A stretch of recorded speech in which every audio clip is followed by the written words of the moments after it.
আমাদের দিকে আঙ্গুল তুলে রাজাকার শব্দ বলার সাহস করবে না, এটার ফল ভালো হবে না এবং ভালো হয়। কোথাকার কোন 71-এ সে রাজাকার শব্দ ঢোল বাজাতে বাজাতে বাজাতে বাজাতে আমাদের গায়ে পর্যন্ত লেপনের আপনার এই প্রচেষ্টা তারা করেছে, দুঃসাহস তারা করেছে। আর এই শব্দ জপতে জপতে জপতে জপতে যে শব্দ দিয়ে তারা বেঁচে ছিল, ওই রাজাকার শব্দ তাদেরকে ডুবিয়ে ছেড়েছে, জ্বালিয়ে পুরি সরকার করে দিয়েছে। ছাত্ররা স্লোগান দিয়েছে, চেয়েছিলাম অধিকার, হয়ে গেলাম রাজাকার। ছাত্ররা চেয়েছিল সংস্কার, কোটা সংস্কার, ওদেরকেও বলতে হবে রাজাকারের নাতি। তুমি কোঠা সংস্কার করলে করবা, না করলে না করবা। আরে ভাই, আমাদের কাছে ভিক্ষুক ভিক্ষা চাইলেও তো আমরা ওদেরকে সুন্দর করে বলি যে ভাই পরে আইসেন, এখন নাই, অথবা আমি ব্যস্ত আছি, পরে দেব, যান।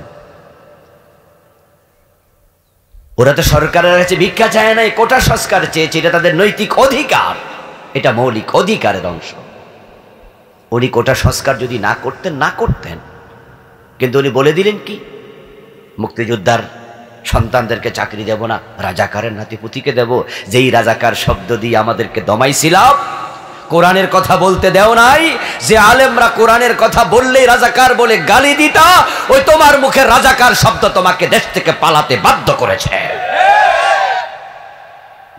তোমার ক্ষমতার মসনদকে তছনছ করে দিয়েছে, তোমার মুখের কারণে তোমার পতন হয়েছে।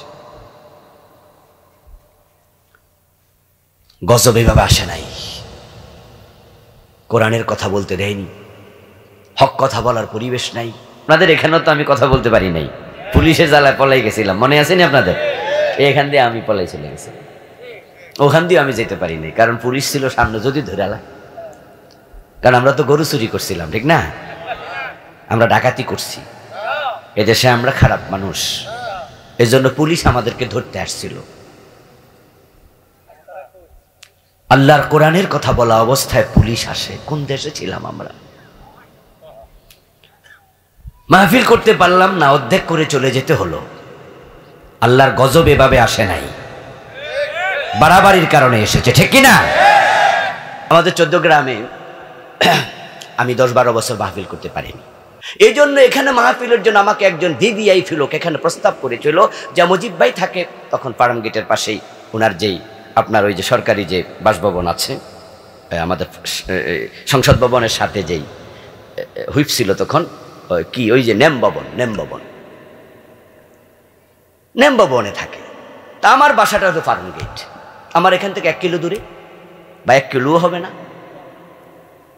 তা আমিও ফার্ম গেট, উনিও থাকে ফার্ম গেট। আমার একজন বলল যে একটা কাজ করেন, মুজিবের বাসায় চলেন, 1 কাপ চাটা খাই আপনাকে নিয়ে, আর পরিচয় টরিচয় হইলে উনি আপনার আর বাধা দিবে না, 14 গ্রামের মাহফিল খুলে যাবে। আমি তখন একটা ধমক দিয়েছিলাম, এই মিয়া ফাইজলামি পাইছেন আপনি? 14 গ্রামে মাহফিল করার জন্য আমি মুজিবের বাসায় যাব, ওনার বাসায় যাব, ওনার কাছে গিয়ে বলবো আমার মাহফিল? তখন বললো সরি, আমি আবুল কালাম আজাদ, ছোট মানুষ, তারপরও আমি মুজিব ভাইয়ের মাহফিলের প্রতি কাঙ্গাল নয়। উনি মাহফিল বাধা দিলেই কি, মাহফিল করতে দিলেই কি, কিচ্ছু আসে যায় না, তা নিয়ে ভাবি নাই। ওনার কাছে গিয়ে বলবো না আমার মাহফিল দাও। স্বাধীনতার যুদ্ধে গুরুত্বপূর্ণ ভূমিকা পালনকারী আওয়ামী লীগের মতো একটি শক্তিশালী দল, এখন তাদের বাংলাদেশে চিহ্ন, নাম, নিশানা পর্যন্ত নাই। কি আশ্চর্য, নাম নেয়ার মতো লোক নাই। এই 5 মাসে এটা মিছিল করবে, এ সাহস কি করছে 14 গ্রামে? রাস্তায় নামতে পারে? গত পরশুদিন জগন্নাথ বিশ্ববিদ্যালয়ে বোরকা পরিধান করে সার্টিফিকেট তুলতে গিয়েছে এক মেয়ে। এই গতকালকের আগের দিনের কথা বলছি, পরশুদিন সার্টিফিকেট তুলতে গেল এক মেয়ে। ও নাকি ছাত্রলীগের ওখানকার কর্মী ছিল। ও বোরকা পরে গেছে, নেকাব পরে, কেউ যেন চিনতে না পারে। ওখানে যাওয়ার পরে পোলাপান চিনে ফেলছে, চিনে ওরা ধরে ফেলছে, ধরে পুলিশ দিচ্ছে। পরে পুলিশ যারা করছে যে ওরা ধরছেন কেন, বলো ছাত্রলীগ করে। পুলিশ বলল যে ছাত্রলীগ করে কি, নেত্রী টেত্রী নাকি? কয় না, কর্মী। কোনো মামলা আছে? খোঁজ নিয়ে দেখে মামলা নাই। যদি মামলা না থাকে ছেড়ে দেন। পরে পোলাপান আচ্ছা ঠিক আছে জানগা, এই এলাকা আর আইসো না। যারা স্বাধীনতার যুদ্ধে দেশে এত বড় ভূমিকা পালন করে দেশটাকে স্বাধীন করে দিল, তাদের একজন ছোট্ট কর্মী আজকে ইউনিভার্সিটি যেতে পারছে না, পরিবেশ নাই। এই জন্য আমরা দায়ী না, তারা নিজেরা দায়ী, তাদের জিহবা দায়ী। তাদের জুলুম দায়ী। তারা চরম জুলুম করেছে, আমাদের উপর অত্যাচার করেছে। 805 বছর আগে রাজা লক্ষণ সেন, উনি নাকি রাজদরবারের পিছন দিয়ে পালিয়ে গিয়েছিল। 805 বছর পরে আমাদের প্রধানমন্ত্রী সাবেক, উনি পালাইছে। একা পালায় নাই, মন্ত্রী পরিষদ সহ 300 এমপি আন্ডা বাচ্চালেও একসাথে পালিয়ে গেছে। যাই হোক, বলছিলাম খাইতে পারতাম না বিষ, খাইতে পারি না বিষ, কইতে পারি না পুলিশ, এই ছিল পরিবেশ। তো 100 বছর যখন বয়স হয়ে যায় এর মাঝেও, তখন আমাদের জন্য পৃথিবীকে অপেক্ষা করে না, অপেক্ষা করে শুধু মৃত্যু। বরং আজরাইলকে আমরা খুঁজে বেড়াই। আত্মহত্যা করা তো হারাম, এজন্য মুসলমান তো আর মরতে পারে না নিজে নিজে, কিন্তু সে আজরাইলকে দাওয়াত দেয়, আজরাইল তুই কই, তাড়াতাড়ি আয়। এমন মহিলাও আমি দেখেছি যে মহিলা বলে অমুক মারা গেছে, তমুক মারা গেছে, কত খবর শুনি, আজরাইল কি আমারে দেখে না? আমরা সকলে জানি যে পৃথিবী থাকার জায়গা নয়, এখানে থাকতে চাইলেও থাকা যাবে না। একটা সময় আসবে, without any information, without any signal, আপনার সামনে আজরাইল এসে যাবে, বলবে চলো। পৃথিবীর কোনো রাজা বাদশাহ তাকে ঠেকাতে পারেনি। আর আমরা কারা? নবী সুলাইমানের মতো এত বড় নবী, যার কথা পিপিলিকা, পশু পাখি, জিন, দেবদানব, ইভেন বাতাস পর্যন্ত শুনত। এত বড় নবী সুলাইমান আলাইহিস সালাম, ওনার মৃত্যুটাও হয়েছিল দাঁড়ানো অবস্থায়।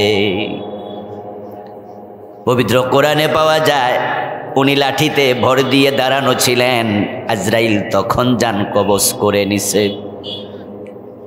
মানে কি দাঁড়ালো? আজরাইল আসলেন, নবী সুলাইমানকে বসার সময়টুকুও দেন নাই। চলে যেতে হবে সকলকেই। এই চলে যাওয়াটা কিন্তু শেষ নয়, বরং নতুন জীবনের শুরু। আমরা যারা আখিরাতে বিশ্বাসী, আমরা সবাই জানি মৃত্যুর সাথে সাথে আরেকটা জীবন শুরু হবে, যেই জীবনের শুরু আছে আর কোনো দিন শেষ নাই। ওই জীবনের জন্য প্রস্তুতি নিন।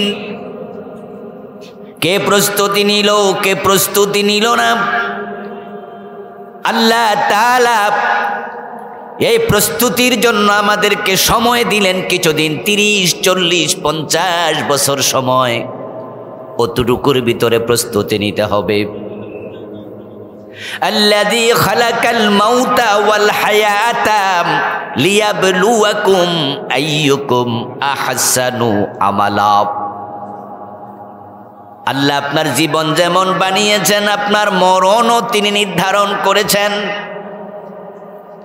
এগুলো আপনার হাতে নাই, আমার হাতে নাই।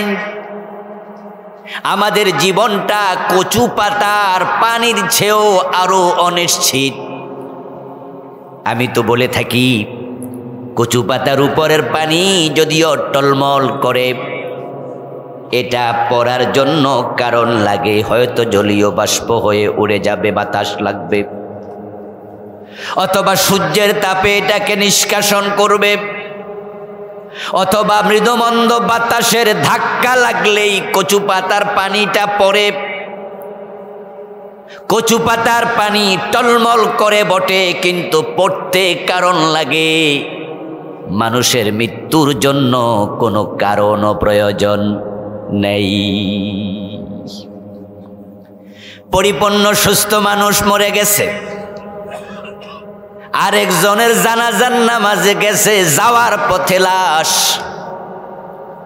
সুস্থ মানুষ ঘুমিয়েছে, আর ঘুম থেকে ওঠে নাই, ঘুমেই মরে গেছে। হঠাৎ করে বলল বুকে ব্যথা, কেন জানি চিনচিন করে, আপনজন হাসপাতাল পর্যন্ত নিতে পারে নাই, এর আগে দুনিয়া থেকে চলে গেছে। আমরা কত মৃত্যুর খবর শুনি। এমন হঠাৎ মৃত্যু আমাদেরও হাজির হওয়ার সম্ভাবনা আছে না নাই? আল্লাহ আপনাকে বানালেন তার ইচ্ছা মতো, নেবেনও তার ইচ্ছা মতো, বানিয়ে রাখলেন রুহের জগতে আলমে আরো হাতে। তারপরে সেখান থেকে আপনি এসেছেন মায়ের পেটে। কবে আসবেন আপনি জানতেন না, তিনি পাঠাইছেন, আসছেন। তারপরে মায়ের পেট হয়ে দুনিয়ায়, এখানেও কতদিন থাকবেন আপনি জানেন না, আপনাকে এটা জানানো হয় নাই। দুনিয়ায় কে কতদিন হায়াত পাবে এটা আল্লাহ কোনো নবীকেও জানান নাই। ওহী নাজিল করে করে আল্লাহ আম্বিয়া আলাইহিমুস সালামকে অনেক গোপন তথ্য দিতেন, অতীতের কাহিনী শোনাতেন। ভবিষ্যতে অনেক কিছু ঘটবে, আমার নবীকে আল্লাহ এগুলো জানাইছেন। নবী ঈসা আসমান থেকে নেমে আসবে, দাজ্জালের আবির্ভাব হবে, দাব্বাতুল আরদ নামক একটি মাখলুক জমিন ছিদ্র করে বের হবে, পশ্চিম দিকে সূর্য উদিত হবে। ভবিষ্যতের কাহিনী আল্লাহ জানাইছে, অতীতের কাহিনী জানাইছে, কিন্তু কখন নবীর মৃত্যু হবে আল্লাহ এটা নবীকেও জানান নাই। 5টা জিনিসকে টপ সিক্রেট বলা হয়, আরবিতে বলো উম্মুল গায়েব। এগুলো হচ্ছে গায়েবের মা। 5টা বিষয় এতটাই টপ সিক্রেট, আল্লাহ কোনো নবীকে জানান না। তার মাঝে একটা হলো মৃত্যু। কোরআনে আল্লাহ বলেন, ইন্নাল্লাহা ইনদাহু ইলমুস সাআব ওয়া ইউনাজ্জিলুল গায়স ওয়া ইয়ালামু মা ফিল আরহাম ওয়া মা তাদরি নাফসুম মাযা তাকসিবু গাদা ওয়া মা তাদরি নাফসুম বিআইয়ি আরদিন তামুত। 5টা ইলম আল্লাহর কাছে, আল্লাহ কাউকে দেন না। 1 নাম্বার কবে কিয়ামত হবে, 2 নাম্বার কবে বৃষ্টি হবে, 3 নাম্বার মানুষ আগামী দিন কি, 3 নাম্বার মায়ের পেটের সন্তান কোন আকৃতি পাবে, কেমন চরিত্রের হবে।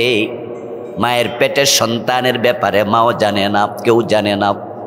4 নাম্বার কালকে কি খাবেন, 5 নাম্বার কোথায় কবে মারা যাবেন। আমাদের কথা 5মটা নিয়ে, এই যে আমরা মরে যাব, আল্লাহ কয় আমি এটা কোনো নবীকেও জানাই নাই কবে তার মৃত্যু হবে। মৃত্যু একটা অনিশ্চিত সত্য, হবে এই বিষয়ে পৃথিবীর সবাই একমত। নাস্তিকরাও মৃত্যুকে অস্বীকার করে না, আল্লাহরে অস্বীকার করে, যে unseen is nothing, there is no God, নাউজুবিল্লাহ, আল্লাহ নাই এটা বলে, কিন্তু মৃত্যু নাই এ কথা নাস্তিকেরাও বলে না। তারাও বলে হ্যাঁ মরিতেই। ও প্রিয় ভাইরা, এখন আপনি এবং আমি মাঝখানে যে সময়টুকু পেলাম, জীবন এবং মৃত্যুর মাঝখানে, এ 30, 50, 70, 80, 100, আল্লাহ বলে লিয়াবলুয়াকুম আইয়ুকুম আহসানু আমালা। আমি দেখতে চাই এই সময়টুকুতে কে কত ভালো আমল করে, কে কতটা ভালো কাজ করে। এখন ভালো কাজ করার জন্য আল্লাহ আমাদের বানাইছে। মনে রাখবেন দোস্ত, যত মন্দ কাজ আপনি করছেন, আল্লাহ একটা মন্দ কাজের জন্য আপনাকে বানাই নাই। আপনি উল্টা পাল্টা কাজ করতেছেন, এটা আপনার ব্যাপার। এই ঘড়ি যে বানাইছে সে কিন্তু যথাযথ সময় দেওয়ার জন্যই বানাইছে। ঘড়ি যদি যথাযথ সময় না দেয়, আমরা বলি ঘড়িটা নষ্ট হয়ে গেছে। এই মোবাইল যে বানাইছে, মানুষের কল আপ ডাউন করার জন্য বানাইছে। কল যদি আউটগোয়িং না হয়, আমরা বলি মোবাইল নষ্ট। এই মাইক যে বানাইছে, সাউন্ডটাকে লাউড করার জন্য বানাইছে। যদি লাউড সাউন্ড এটা না দেয়, আমরা বলি মাইক নষ্ট। আপনারে কল্যাণকামী হিসাবে বানাইছে, অকল্যাণ করেছেন, কোথাও উল্টা কাজ করছেন, আপনি মানুষ হিসাবে নষ্ট।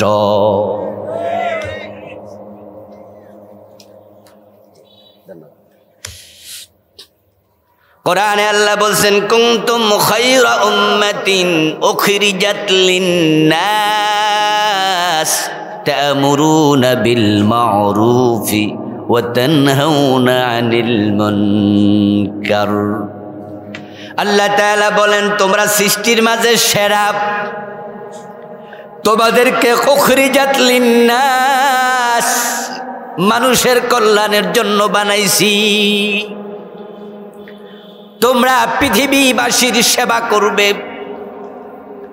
তা'মুরুনা বিল মা'রুফ, তোমরা নিজেরা শুধু নেক কাজ করবে না, ভালো কাজ শুধু নিজেরাই করবে না, মানুষকে ভালো কাজের জন্য আদেশ দেবে।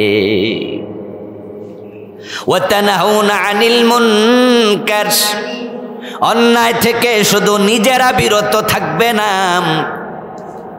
অন্যায় যেখানে দেখবা সেখানে তোমাদের প্রতিরোধ করতেই হবে। এটা আমাদের দায়িত্ব, সৃষ্টির উদ্দেশ্য। অন্যায় আমরা অনেকে করি না, আলহামদুলিল্লাহ এই স্বভাব আমাদের মাঝে আছে বিদায়ী তো আমরা মাহফিলে এসেছি। এখানে ভালো মানুষরাই এসেছে মাহফিল শুনতে।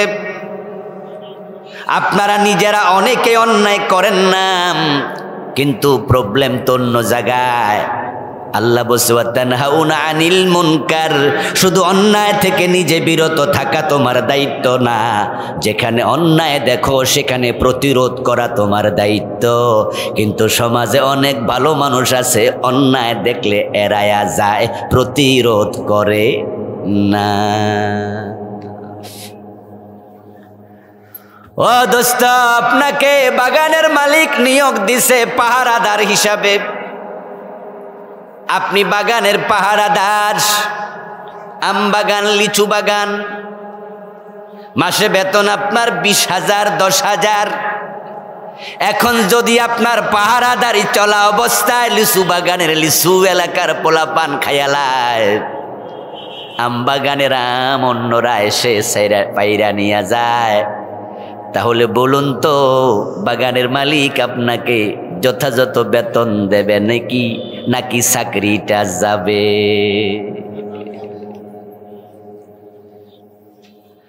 আপনি বাগানের পাহারাদার, আপনার দায়িত্ব হলো বাগানকে পাহারা দেয়া, অন্যরা যেন মালিকের ফসল নষ্ট করতে না পারে, ফল নষ্ট করতে না পারে, এটা আপনার দায়িত্ব। হ্যাঁ দোস্ত, যদি এমন কখনো হয় এলাকার পোলাপান এসেছে বাগানের লিচু পেরে নেয়ার জন্য, আপনি বাধা দিছেন, যেটা আপনার দায়িত্বের অংশ ছিল, বাধা দিতে যাওয়ার পর পোলাপান আপনাকে মারছে, মাথা ফাটাইয়া ফেলছে, তারপরে এবার তারা আপনারে রশি দিয়া বাইন্দা আপনারে মাইরা বাগানের লিচু নিয়ে চলে গেছে। মালিক যখন শুনবে আমার কর্মচারী বাগানের ফল রক্ষা করতে যাইয়া মাইর খাইছে, আপনার বেতনও যাবে না, বরং মালিক আপনার চিকিৎসার খরচও দেবে। আর আপনি যদি ঘুমায়া থাকেন, বেখবর থাকেন, অথবা আপনি চুপচাপ বসে থাকেন, এলাকার পোলাপান এসে ফল পেরে নিয়ে চলে গেল, আপনার চাকরি থাকবে না, বেতন পাবেন না, আপনি খেয়ানত করেছেন। আল্লাহর জমিনে তো অপরাধ, তারপরেও অনেক ভালো মানুষ চুপচাপ বসে আছে। তাই সমাজে দিন দিন অপরাধ বেড়ে যাচ্ছে। আল্লাহর কাছে তারা জান্নাত আশা করে কেমনে?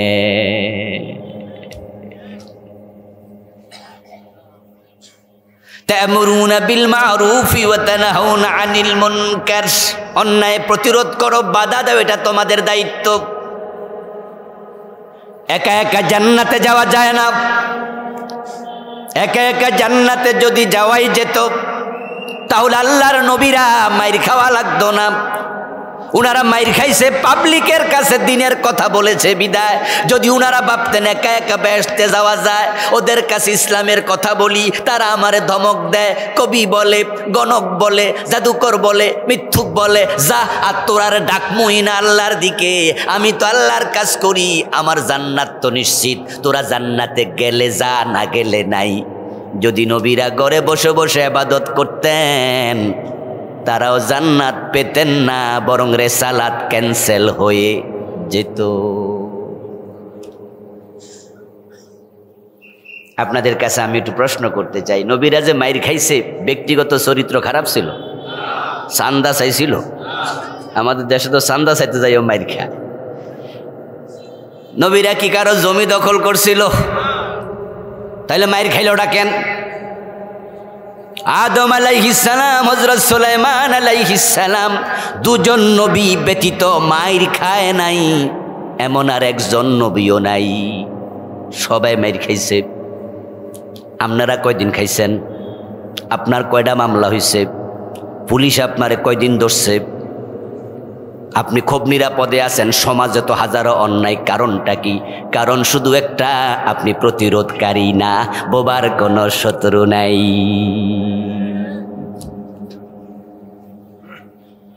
ওই হুজুরের মাহফিল বন্ধ হয় না যেই হুজুর অন্যায়ের বিরুদ্ধে ওয়াজ করে না। ওই পীরের মুরিদ কমে না যেই পীর অন্যায়ের বিরুদ্ধে ওয়াজ করে না। ওই খতিবের খেতাবত চাকরি যায় না যেই খতিব অন্যায়ের বিরুদ্ধে ওয়াজ করে না। নামাজ রোজা হজ যাকাত জিকির আজকারের ওয়াজ করো, পিরালি যাবে না, খুতবা যাবে না, মাহফিল বন্ধ হবে না, তোমারে কেউ জেলে দেবে না। আর অন্যায়ের বিরুদ্ধে ওয়াজ করে দেখো, সব জালেম খেপে যাবে, তোমাকে জেলেও দিতে পারে।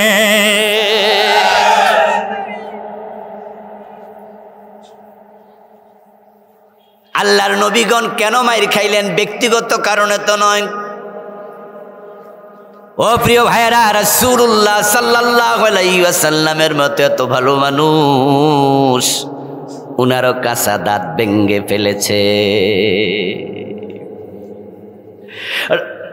রাসূলুল্লাহ সাল্লাল্লাহু আলাইহি ওয়াসাল্লামের মতো এত ভালো মানুষ, উনাকে 3 বছর জেলে রাখছে, ঠিক না? আলহামদুলিল্লাহ, মাশাআল্লাহ। আপনাদের শিবপুর থানার সম্মানিত ওসি সাহেব এসেছে। আমরা ওসি সাহেবের ওয়াজ আজকে শুনবো, তবে শেষ দিকে ওসি সাহেব যদি থাকে আর কি। আপনি হুজুর আপনি বসেন, বাইকে বসতে দেন। আপনি মুরব্বী মানুষ, আপনি আসছেন তো নাকি শেষ পর্যন্ত? ওয়াজ শোনানো লাগবে শেষ দিকে কিছু। আমরা আপনার ওয়াজও শুনবো ইনশাআল্লাহ। খুব ভালো মানুষ, আল্লাহ ভাইকে কবুল করুক, বলেন আমিন। ওই দিন দুলালপুর হাই স্কুল মাঠে, স্কুল মাঠটা কি না, স্কুল মাঠ, ওখানে ভাইয়ের কথা শুনে আমি ওনার ভক্ত হয়ে গেছি। এমন ভালো অফিসার যারা কোরআন হাদিসের রেফারেন্স দিয়ে ওয়াজ করে, আমার জীবনে আমি পাই নাই। এগুলো প্রশাসনের জন্য সৌভাগ্যের। বাংলাদেশ পুলিশ এমন অফিসার নিয়ে গর্ব করতে পারে যে তাদের মাঝেও এখনো ভালো মানুষ আছে। পুলিশ প্রশাসনের প্রতি বাংলাদেশের মানুষের কিন্তু একটা ভীত শ্রদ্ধা অবস্থা তৈরি হয়েছে। তবে ভাইকে আমি অনুরোধ করব, ভবিষ্যতে আমার মাহফিলে আসলে যেন ইউনিফর্ম পরে আসে। এই অনুরোধটা আমি এই জন্যই করতে চাই যে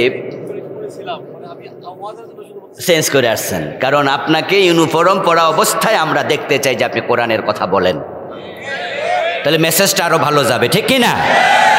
কারণ আপনার মতো এইভাবে এত বিশুদ্ধ তেলাওয়াত করে কথা বলতে পারে না। 2-4টা আয়াত কইছে, বিভিন্ন অফিসার আমি পেয়েছি, বিভিন্ন জায়গায় এসপি, এএসপি, ডিআইজি পেয়েছি, আমার বিভিন্ন বড় বড় অফিসার পেয়েছি। 2-একটা কথা বলে আর পারে না, ভুল বলে। কিন্তু আপনি বলেছেন দারুণ, যে পুলিশের প্রতি যেই ভাবমূর্তির প্রশ্ন বাংলাদেশে তৈরি হয়েছে, আপনাদের মতো অফিসাররা সেটা কাটাতে পারবেন ইনশাআল্লাহ। ভালো মানুষ এখনো আছে সব জায়গায়। এই ফ্যানটা লাগাই দাও। আমার বন্ধু বলছিলাম, রাসূল সাল্লাল্লাহু আলাইহি ওয়াসাল্লামের মতো ভালো মানুষ, প্রিয় নবীজিকেও দাঁত দিতে হলো, জেল খাটা লাগলো।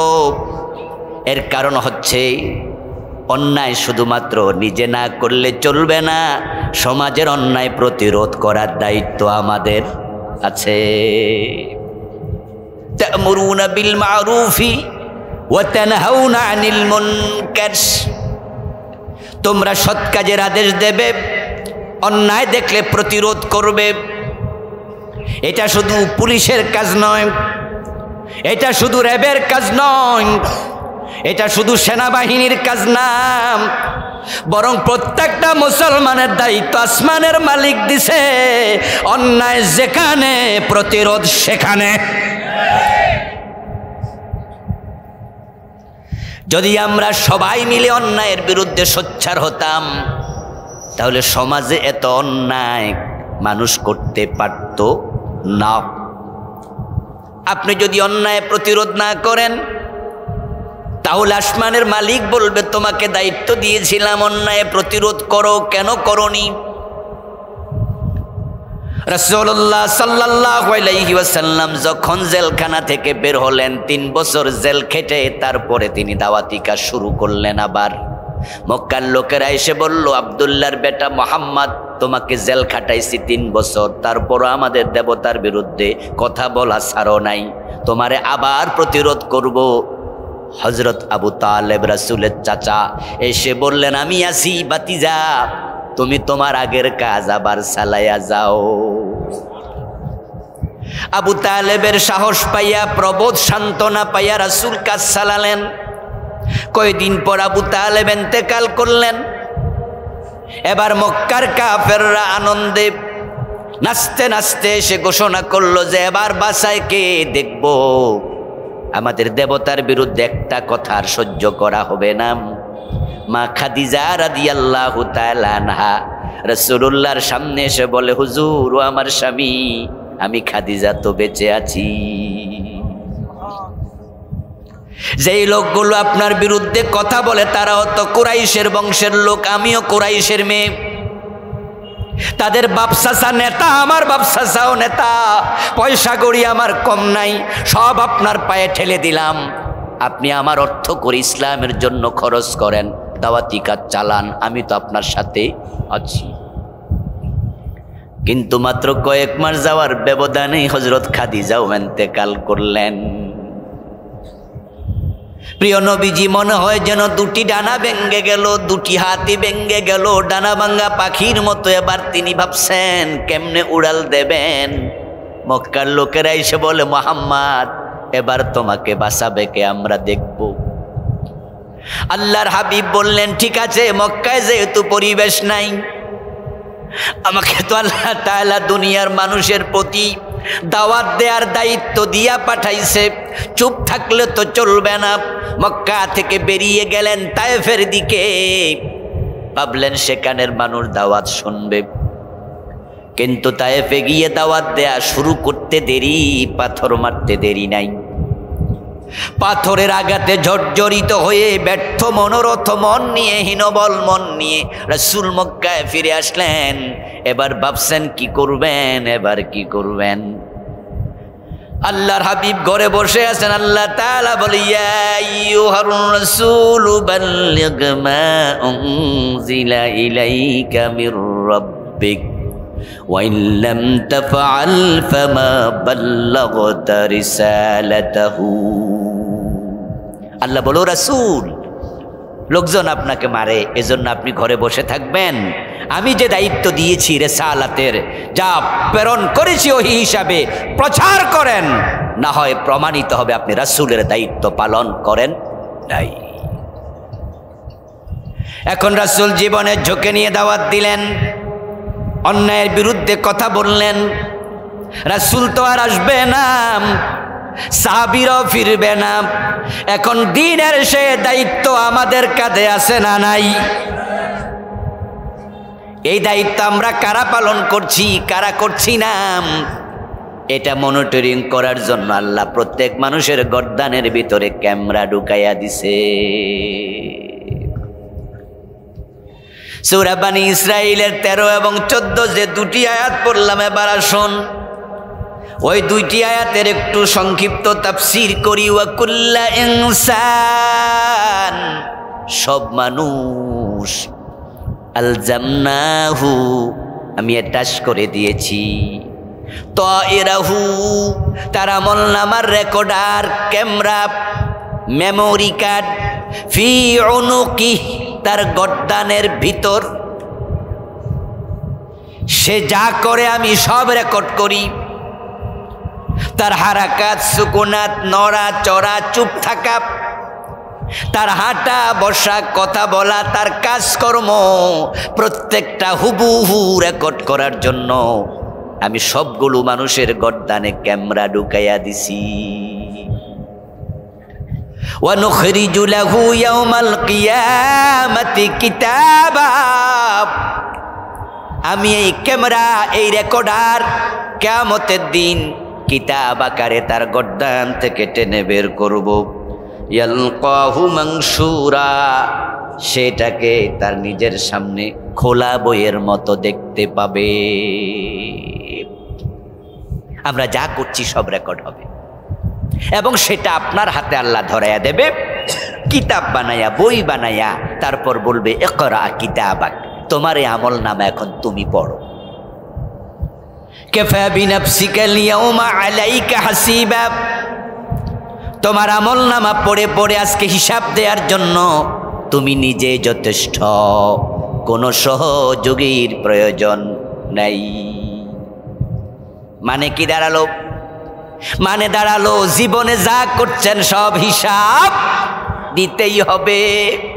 সাবধান সাবধান, ফুরা অডিও ফুরা ভিডিও আল্লাহ সেদিন ফাঁস করে দেবেন।